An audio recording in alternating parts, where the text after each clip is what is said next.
सदाभाऊ खोशम्याव दिल्लीत जंतर मंतरवर आंदोलन करणाऱ्या विद्यार्थ्यांचा अपमान करणाऱ्या सदाभाऊंच्या वक्तव्याचा महाराष्ट्र संघर्ष समिती जाहीर निषेध करत आहे.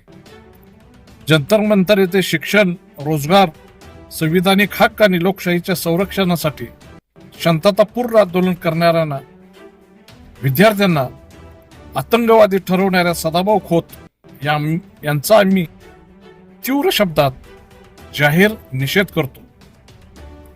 विद्यार्थ्यांच्या हातात वह्या, पुस्तके आणि भारतीय संविधानाची प्रत असताना त्यांना दहशतवादी संबोधने किंवा आतंकवादी म्हणणे हा केवळ विद्यार्थ्यांचा नव्हे तर देशातील शिक्षण व्यवस्था, लोकशाही आणि संविधानाचा अपमान आहे. लोकशाहीमध्ये शांततापूर्ण आंदोलन करणे हा प्रत्येक नागरिकांचा मूलभूत अधिकार असून त्याला गुन्हेगारी आणि दहशतवादाची उपमा देणे अत्यंत निषेधार्थ आहे.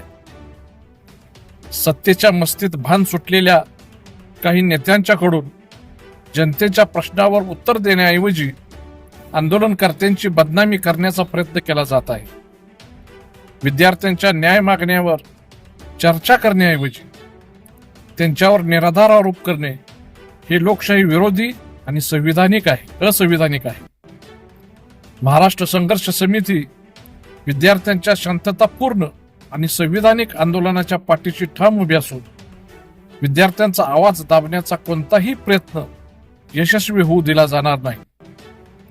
लोकशाही, संविधान आणि विद्यार्थ्यांच्या अभिव्यक्ती स्वातंत्र्याच्या संरक्षणासाठी महाराष्ट्र संघर्ष समिती ही सातत्याने संघर्ष करेल. धन्यवाद.